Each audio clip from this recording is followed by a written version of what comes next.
노예법에 나타난 하나님의 사랑이란 제목으로 말씀을 전하고자 합니다. 오늘날 우리는 인권과 평등이 당연한 시대에 살아갑니다. 그래서 성경을 읽을 때 종종 우리 시각으로는 이해되지 않는 부분을 발견하곤 합니다. 사람들이 질문을 합니다. 왜 사도 바울은 주 안에서 모두 하나다라고 하면서도 정작 노예제 폐지 운동에는 앞장서지 않았느냐. 빌레몬서에 보면 왜 바울은 도망쳐 나온 노예 오네시모를 주인에게 돌려보낸 것인가.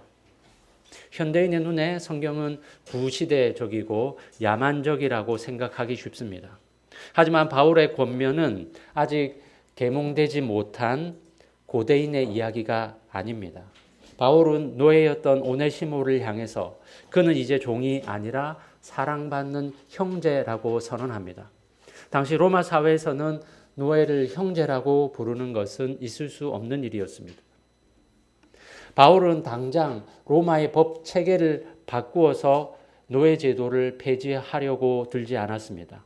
다만 노예를 물건 취급하는 그 사회 속에서 그리스도인들이 노예를 형제처럼 받아들이라고 권면한 것입니다. 오늘 우리가 읽은 출애굽기 21장에도 우리를 불편하게 하는 내용들이 나옵니다. 하나님은 인간을 사고 파는 노예 제도를 폐지하라고 말씀하셔야 될 것 같은데 그런 말씀을 하지 않으시고 오히려 노예 제도를 인정하면서 노예로 살기 원하는 자는 귀를 뚫고 평생 그 주인을 섬기라고 합니다. 뿐만 아니라 남자 노예들은 6년간 일하면 7년째 자유인으로 풀려날 수 있는데 여자 노예들은 자유인으로 풀려나지 못하고 평생 그 집에 살아야 한다고 말합니다. 이것이야말로 남녀 차별의 증거가 아닙니까? 현대인의 시각으로 보면 오늘 이 말씀은 불합리하고 불공평하게 느껴집니다. 하지만 우리는 그 시대 상황을 충분히 이해하고 볼 필요가 있습니다. 그 배경을 알고 다시 본문을 본다면 생각이 달라질 것입니다. 오늘 본문 1절을 보십시오. 네가 백성 앞에 세울 법규는 이러하니라. 여기서 법규로 번역한 히브리어 단어 미시파팀을 보자면요. 이것은 단순한 규칙이나 명령이 아니라 공의로운 판결들이라는 뜻입니다. 바로 앞장인 출애굽기 20장에서 하나님은 이스라엘 백성들에게 10계명을 주셨습니다. 너는 나 외에는 다른 신을 내게 두지 말라부터 내 이웃의 소유를 탐내지 말라 이르기까지 하나님은 그 백성들이 어떻게 살아야 할지 그 지침을 알려주십니다. 그런데 문제가 있습니다. 그 원리는 알겠는데 실제 생활에서 구체적으로 어떻게 적용해야 될지 막막하다는 것입니다. 예를 들어서 내 부모를 공경하라고 하셨는데 실제로 어떻게 부모를 공경하란 말입니까? 바로 이러한 질문에 답하는 것이 21장부터 시작되는 법규, 즉 미쉬파팀입니다. 10계명이 삶의 원리를 제시하고 있다면 미쉬파팀은 그 원리를 삶의 현장에서 적용하는 시행령과 같습니다.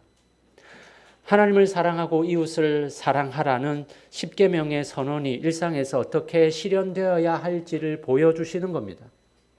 그런데 그 미쉬파팀의 첫 번째 조항이 무엇인지 보십시오. 2절입니다. 네가 히브리 종을 사면 그는 6해 동안 섬길 것이요 7째 해에는 몸값을 물지 않고 나가 자유인이 될 것이며 법전의 첫 번째 조항이 왕에 관한 것도 아니요 제사장에 관한 것도 아닙니다. 어쩌면 맨 나중에 언급해도 될 만한 종의 권리를 다루고 있습니다. 사회에서 가장 하찮은 사람을 법에서 제일 먼저 다루고 있는 것입니다. 왜 하나님은 맨 처음에 종의 권리를 다루고 있을까요? 고대 근동에서 어떤 법전도 종의 권리를 다루지 않습니다. 함무라비 법전에서 종은 귀족과 자유민과 같은 동등한 법적 대우를 받지 못했습니다. 같은 상해를 입더라도 피해자가 종이면 배상액은 그 종 몸값의 절반에 불과했습니다. 종은 사람이 아니라 재산이었습니다. 그런데 하나님의 법전은 첫 번째 조항에서 그 종을 다루고 있고 그것도 종의 권리를 보장하라는 내용을 담으셨습니다. 법전의 첫 조항이 무엇인지는 그 법을 만든 자가 어디에 관심이 있는지를 정확하게 드러내고 있습니다. 하나님의 법전에서 제일 첫 줄에 종을 놓으심으로써 하나님은 이렇게 선언하십니다. 나의 첫 번째 관심은 가장 낮은 자리에 있는 사람이다. 세상의 법은 힘 있는 자의 권리를 지키는 데서 시작하지만 하나님의 법은 가장 힘이 없고 연약한 사람의 권리를 지켜주는 데서 시작합니다. 그렇다면 당시에 누가 종이 되었을까요? 소수의 학자들은 이스라엘 백성들끼리 종을 삼지 않았을 것이다 주장하기도 하는데요. 다수의 학자들은 경제적 어려움에 처한 이스라엘 백성들 중에 종이 된 사례가 적지 않았을 것이다 라고 봅니다. 사업이 망하거나 가뭄이 들어서 농사를 망치거나 여러 가지 이유로 인해서 경제적으로 몰락한 사람들이 종이 되었습니다. 쉽게 말해서 그 인생이 실패한 사람들입니다. 고대 근동에서 종이 된 사람은 법적으로 사람이 아니라 재산 목록에 올라가는 물건이었습니다. 그런데 하나님은 이스라엘 백성들에게 이 법을 주시면서 제일 먼저 이 사람들을 위한 법을 제정하십니다. 그것도 6년 뒤에는 몸값을 한 푼도 받지 말고 자유인으로 내보내라고 명령합니다. 이스라엘 사람들에게 7은 안식의 숫자입니다. 하나님은 천지를 창조하시고 일곱째 날에 안식하셨습니다. 그래서 인간에게도 7일째 되는 날 안식하라고 하셨습니다. 그런데 하나님은 그 안식의 원리를 종교적 틀 안에만 가두어 두지 않으셨습니다. 사람들이 가장 천하게 보는 남의 집 종살이하는 사람에게도 7년째에 새 출발할 수 있는 기회를 제도적으로 보장하신 것입니다. 이것이 얼마나 혁명적인 발상인지는 주변 나라들의 법과 비교해보면 알 수 있습니다. 고대 바벨론의 함무라비 법전을 비롯해서 어떤 법전도 이런 내용을 담고 있지 않습니다. 종은 주인의 재산이었고 주인이 원하는 한 일평생 종으로 살아야만 했습니다. 그런데 하나님은 그렇게 하지 않으셨습니다. 인생에서 한번 무너진 사람이라도 반드시 다시 일어설 기회를 주신다는 것입니다. 사랑하는 성도 여러분, 우리 주변에도 인생에서 한번 크게 넘어진 사람들을 찾아볼 수 있습니다. 사업이 망했거나 직장을 잃었거나 오랜 병으로 아무것도 할 수 없게 된 사람들입니다. 세상은 그런 사람들 보면 어떻게 생각합니까? 한번 실패한 사람들을 향해서 고개를 돌립니다. 저 사람 인생은 끝났어. 하나를 보면 열을 알지. 이미 실패했는데 어떻게 다시 일어서겠어? 그래서 한번 넘어진 자리에서 다시 일어서기까지 얼마나 힘든지 모릅니다. 그런데 하나님은 법전의 첫 줄에서 이렇게 선언하십니다. 나는 실패한 사람에게 다시 시작할 기회를 줄 것이다. 세상은 실패를 최종 판결처럼 여기지만 하나님은 다시 일어서게 하십니다. 성도 여러분, 우리가 하나님 앞에 서게 되는 순간이 언제입니까? 나 자신이 하나님 앞에서 완전한 죄인임을 깨달을 때입니다. 우리 모두는 하나님의 법을 지키지 못한 실패자들입니다. 만일에 실패 한 번으로 망하는 인생이었다면 우리는 아담이 실패했을 때 모두 아담 안에서 멸망할 자들이었습니다. 그런데 하나님은 두 번째 아담으로 예수님을 보내어 주셔서 우리의 실패를 대신 짊어지시고 죄값을 치러 주셨습니다. 그리고 우리에게 새 생명, 곧 다시 시작할 기회를 주셨습니다. 법전의 가장 첫 조항에서 가장 미천한 종의 권리를 살피시는 하나님은 죄로 인해 가장 비참한 처지에 처한 우리도 주목하고 계십니다. 성도 여러분, 지금 어떤 실패의 자리에 서 있습니까? 하나님은 거기서도 말씀하십니다. 영원히 종의 자리에 있지 않을 것이다. 일곱째 해에는 내가 반드시 자유인이 되어 나가게 할 것이다. 하나님은 실패한 자를 거기서 끝내지 않으십니다. 다시금 패자부활전을 통해서 회복시키시는 것입니다. 오늘 본문 7절을 보십시오. 사람이 자기의 딸을 종으로 팔았으면 그는 남종같이 나오지 못할지며. 앞서 2절에서는 히브리 남자종의 규례가 나왔습니다. 6년이 지나면 자유인으로 풀어주어야 한다는 것입니다. 그런데 7절에서는 여종에 대해서 남종같이 나오지 못한다고 말씀하십니다. 여러분, 이걸 보면 좀 이상하다고 생각하지 않습니까? 남종은 풀어주고 여종은 계속 종살이 해야 한다는 말입니까? 이것이 무슨 약자를 보호하는 법입니까? 그런데 당시 상황을 알면 이 법이 왜 나오게 되었는지 이해할 수 있습니다. 7절 앞부분에 보면 사람이 자기의 딸을 여종으로 팔았으면 이라고 말합니다. 당시에 자기 딸을 여종으로 팔 정도면 얼마나 그 집이 가난했겠습니까? 지금 우리 기준으로는 아무리 그래도 딸을 팔아먹을 수 있나라고 싶지만 우리가 생각하는 가난이나 그 시대의 가난은 완전히 차원이 다릅니다.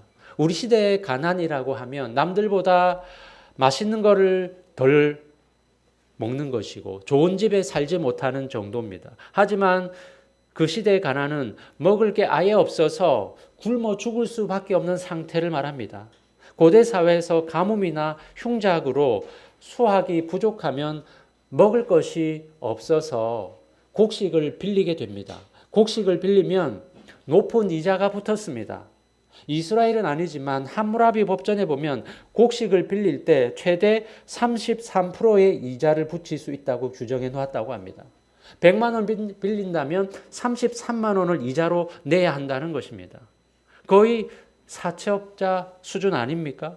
이렇게 높은 이자로 양식을 빌리다 보니 빚을 제때 갚지 못해서 농사 짓던 땅이나 가축을 빼앗기게 되고 그것으로도 다 갚지 못하면 자녀를 팔거나 스스로 종이 되는 경우가 생겨났던 겁니다.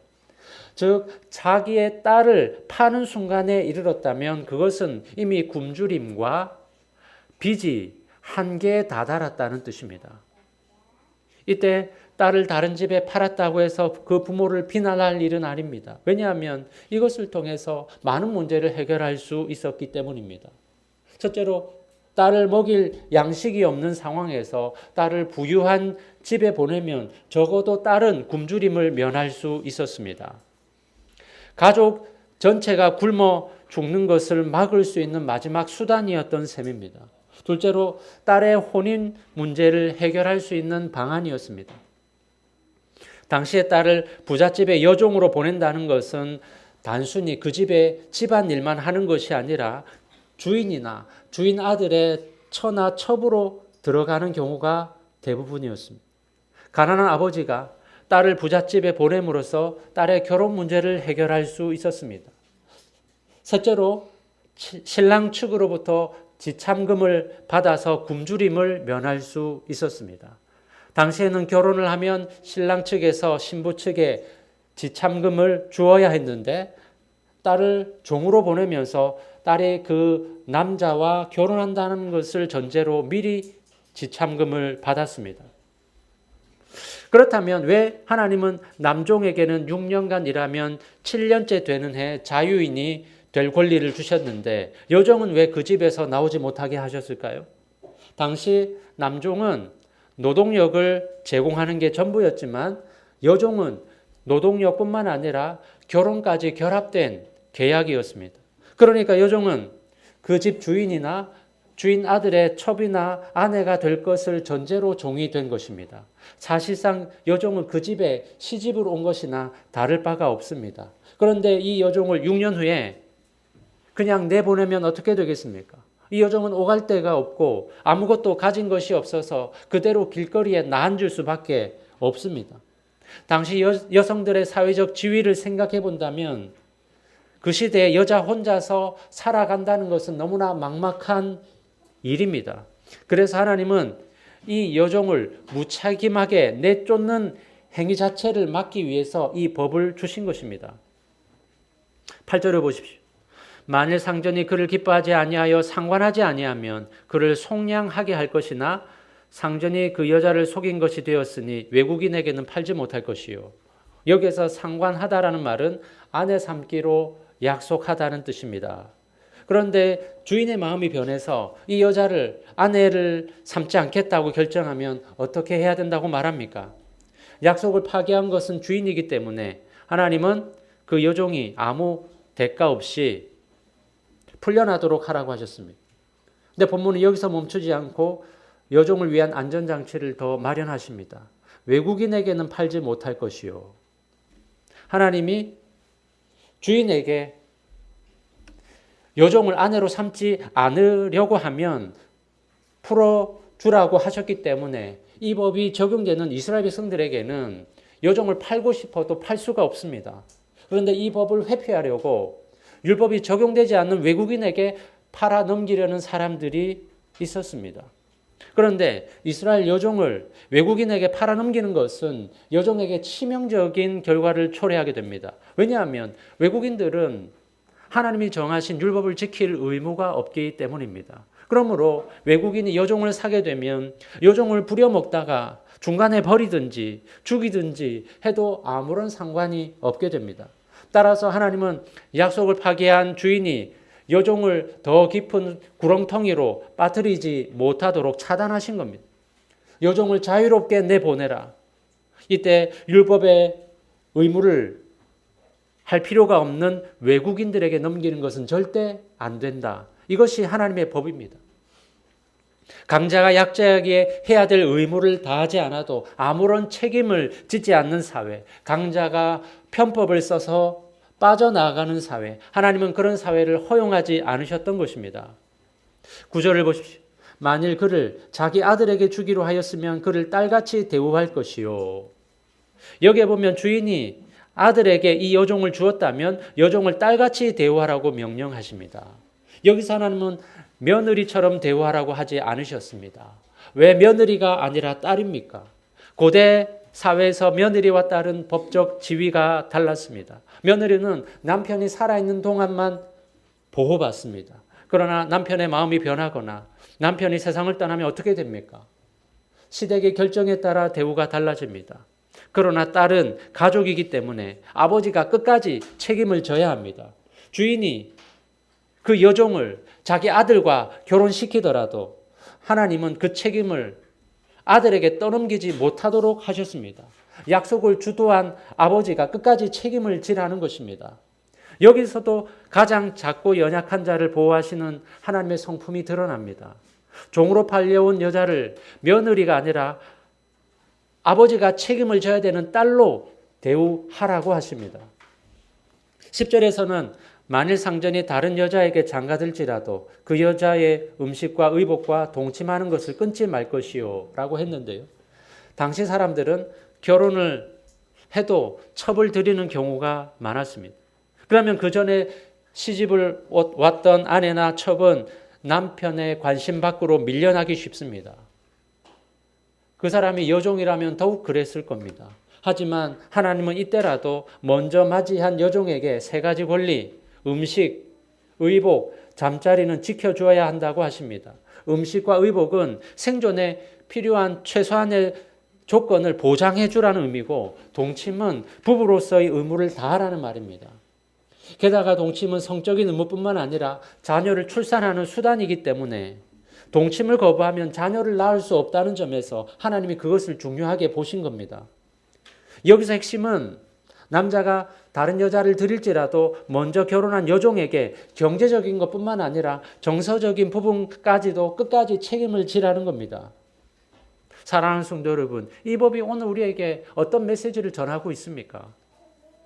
세상은 사람을 효용 가치에 따라 분류합니다. 쓸모 있는 사람은 우대하고 쓸모가 없으면 내다 버립니다.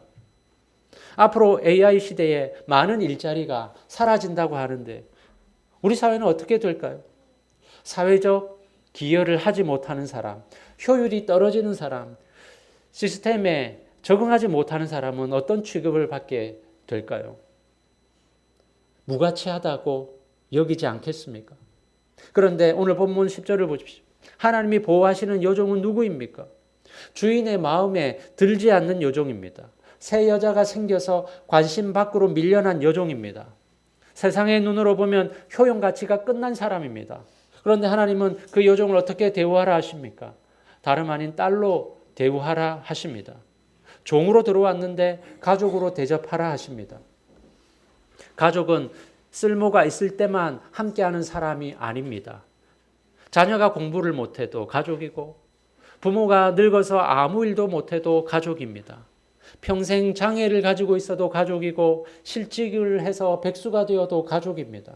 가족은 사람의 효용 가치로 관계를 결정하지 않습니다. 성도 여러분, 하나님이 바로 우리를 그렇게 대하십니다. 에베소서 2장 19절은 이렇게 말씀합니다. 그러므로 이제부터 너희는 외인도 아니요 나그네도 아니요 오직 성도들과 동일한 시민이요 하나님의 권속이라. 여기서 권속이란 말은 곧 집안 사람이라는 말입니다. 하나님은 우리를 능력과 상관없이 가족으로 받아주셨습니다. 사랑하는 성도 여러분, 오늘 우리 가운데 스스로를 이 여종처럼 여기는 분이 있습니까? 한때는 쓸모가 있었는데 이제는 밀려난 느낌, 직장에서, 가정에서, 인간관계에서 관심 밖으로 밀려난 느낌, 새로운 사람, 새로운 것이 나타나면서 나는 더 이상 중요한 존재가 아닌 것 같은 느낌. 하나님은 바로 그 자리에서 이렇게 말씀하십니다. 나는 너를 어떤 쓰임새가 있는지, 어떤 성과를 냈는지로 판단해 본 적이 없다. 너는 내 가족이기 때문이다. 우리를 능력에 따라 차별하지 않으시고 종의 신분이었지만 딸로 신분을 올려주시는 하나님. 이것이 바로 복음입니다. 오늘 본문 5절을 보십시오. 만일 종이 분명히 말하기를 내가 상전과 내 처자를 사랑하니 나가서 자유인이 되지 않겠노라 하면, 앞서 2절에서 하나님은 남종에게 6년이 지나면 자유인으로 나갈 권리를 주셨는데 3절에 보면 혼자 종으로 들어왔으면 혼자 자유의 몸으로 나가고 부부가 같이 들어왔으면 부부가 같이 나갈 수 있습니다. 그런데 혼자 종으로 들어왔다가 주인이 소유한 다른 여종과 결혼하게 되었다면 처자식은 놔두고 나가야 했습니다. 왜냐하면 여종이 낳은 자식은 주인의 소유였기 때문입니다. 그래서 처자식과 계속 살고 싶은 사람은 자유인이 될 권리를 포기하고 그 집에 종으로 계속 남을 수 있는 제도를 마련하신 겁니다. 6절에 보면 영구적으로 그 집에 종으로 살겠다 서약한 사람은 귀를 뚫는 언약 의식을 거행하도록 했습니다. 언뜻 보면 이해가 잘 안 될 수도 있습니다. 하나님은 자유를 선택하는 대신 스스로 종으로 남겠다는 사람에게 귀를 뚫는 의식까지 치르게 하셨을까? 5절을 보면 종은 이렇게 말합니다. 내가 상전과 내 처자를 사랑하니. 종은 이미 6년간 일했으니 법적으로 나갈 권리가 있다는 것을 잘 알고 있습니다. 그리고 나가면 다시는 누구의 명령도 받지 않아도 됩니다. 그런데 그 자유를 포기합니다. 왜냐하면 자기 상전과 처자를 사랑하기 때문입니다. 처자를 사랑하는 것은 그렇다 쳐도 어떻게 자기 상전까지 사랑할 수 있을까요? 이것은 그만큼 종과 주인 사이에 굳은 신뢰와 존중이 있었기 때문입니다. 그래서 남종은 마지못해서 영원히 종이 되겠다고 귀를 뚫는 것이 아니라 사랑하기 때문에 그것을 선택하는 것입니다. 게다가 자유인이 된다고 해서 마냥 좋아할 것이 없는 것이 당시 자유인들 중에서도 의식주 문제를 제대로 해결하지 못하는 사람들이 많이 있었기 때문입니다. 차라리 굶고 사는 자유인이 되는 것보다 주인 밑에서 의식주를 해결하는 종이 더 나을 수도 있었습니다. 종의 입장에서 6년간의 계약직 노예가 아니라 한평생 주인을 모시기로 결단하는 것이 부담스러운 일일 수 있습니다. 물론 기본적으로는 주인에 대한 신뢰가 있기 때문에 귀를 뚫고 종신직 노예가 되는 것이지만 사실 노예라는 게 마냥 좋기만 하겠습니까? 주인이 미울 때도 있고 주인 때문에 화가 날 때도 있을 겁니다. 하지만 자신의 수고와 희생을 통해 자신의 가족을 부양하고 주인의 가정을 세우는데도 일정 부분 기여하게 됩니다. 그런데 여러분, 여기서 우리는 종의 희생만 생각하기 쉬운데 주인의 희생도 뒤따른다는 사실을 기억해야 합니다. 왜냐하면 종의 귀를 뚫을 때 그날 이후로 주인은 이 종을 평생 먹이고 입히고 돌봐야 합니다. 병들어도 늙어도 더 이상 일을 제대로 못해도 내보낼 수 없습니다. 6년짜리 계약직 노예라면 계약 기간이 끝나면 그만입니다. 그러나 귀를 뚫는 날부터 이 종은 주인이 평생 책임을 져야 됩니다. 그러므로 남종이 평생 종으로 살겠다고 서약하는 것은 그가 주인에게 매이는 동시에 주인도 종에게 매이는 것입니다. 일방적으로 한쪽만 희생하는 관계가 아닙니다. 사랑을 이유로 서로가 서로의 인생을 책임지게 되는 상호 매임의 관계가 형성되는 것입니다. 사랑하는 성도 여러분, 오늘 우리 시대 현대인들이 가장 싫어하는 것 중에 하나가 바로 속박이라는 겁니다. 누구에게도 구속받지 않고 언제든 내가 원할 때에 어떤 선택이라도 할 수 있는 것이 진정한 자유라고 사람들은 생각합니다. 그래서 나타난 현상 중 하나가 혼전동거 아니겠습니까? 결혼이라는 법적, 윤리적 속박은 거부하면서 그 관계가 주는 유익만 누리겠다는 것입니다. 마음이 변하면 언제든 짐 싸서 나갈 수 있는 탈출구를 열어두는 것이 합리적 선택이라고 생각합니다. 그런데 통계를 보면 어떻습니까? 동거 커플이 갈라서는 비율이 결혼한 부부보다 훨씬 높다고 합니다. 왜 그렇습니까? 언제든 떠날 수 있다는 것을 서로가 알기 때문에 작은 갈등에도 쉽게 무너지기 때문입니다. 묶여있지 않으면 관계는 언제나 불안합니다. 성경은 세상과 반대로 말합니다. 갈라디아서 5장 13절에 보면 이렇게 말씀합니다. 오직 사랑으로 서로 종노릇하라. 바울은 사랑하기 때문에 기꺼이 서로에게 종이 되라고 말합니다. 즉 사랑하기 때문에 스스로 상대에게 매일하는 것입니다. 한쪽이 일방적으로 굴복하는 것이 아니라 서로가 서로에게 자신을 내어주면서 속박되는 것입니다. 성도 여러분, 진짜 자유가 무엇인지 아십니까?